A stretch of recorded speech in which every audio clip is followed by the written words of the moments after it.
Sounds great. Only 45 minutes till then. But first, let's talk about Libya, because a group of foreign ministers from Europe, the Middle East and the US meeting in Qatar has issued a statement calling for the Libyan leader, Colonel Gaddafi, to step down. Leaders of Libyan rebel groups also attended the summit, the first held by the so-called Contact Group. Well, joining us now is Nabila Ramdani, a freelance journalist who specialises in the Arab world. Good evening to you.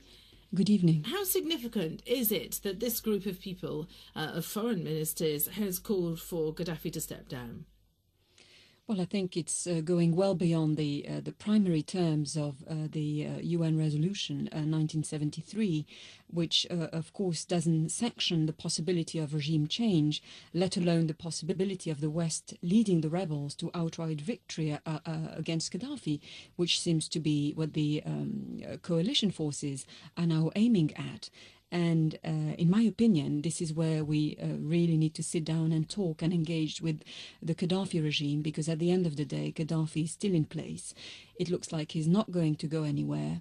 And it's the more sustainable solution for the future of Libya and indeed of the West to deal with the enemy. And that's what diplomacy is all about. I mean, Turkey and Germany have a crucial role here, don't they?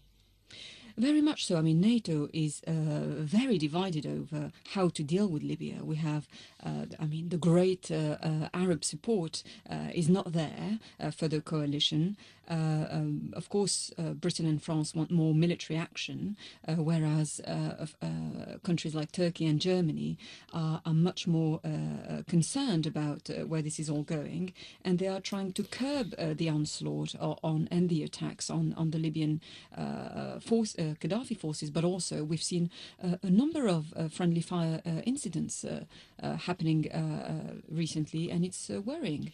Yeah, I mean, David Cameron is saying that they're doing as much as they can to enforce the will of the United Nations.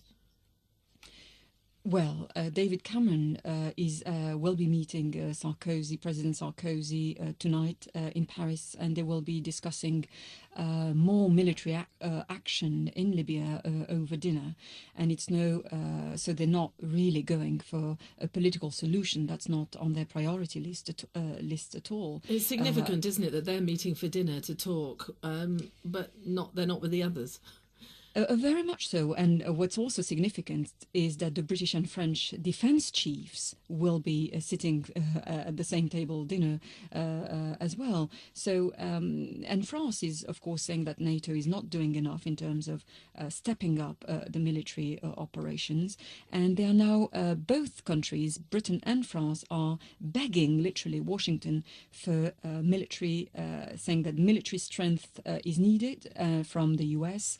But, of course, the US is determined to remain in the back seat at the moment. What do you think will happen if they don't, if Sarkozy, Cameron and Turkey and Germany together don't manage to work together as one unit?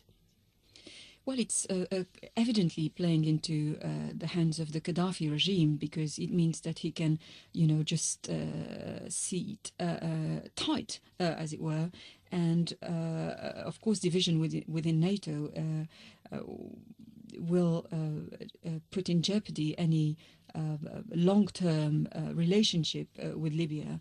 And I think what the strategy that Turkey is adopting is by far the wisest, because it's clear that pro-Gaddafi representatives are in constant contact with Britain, with the West, especially with Britain. And dare I say, no matter how people object to dealing with representative of tyrannical regimes, it seems to me that negotiation at this stage is far preferable to constant violence and death. And it's right and proper that people should be considering the long-term possibility of legal action being brought against members of the Gaddafi regime for crimes against humanity. But the short-term priority is to stop the war. And if it means dealing with the enemy to bring about peace, then that's what diplomacy is all about. Nabila Ramdani, thank you very much. She's a freelance journalist specialising in the Arab world.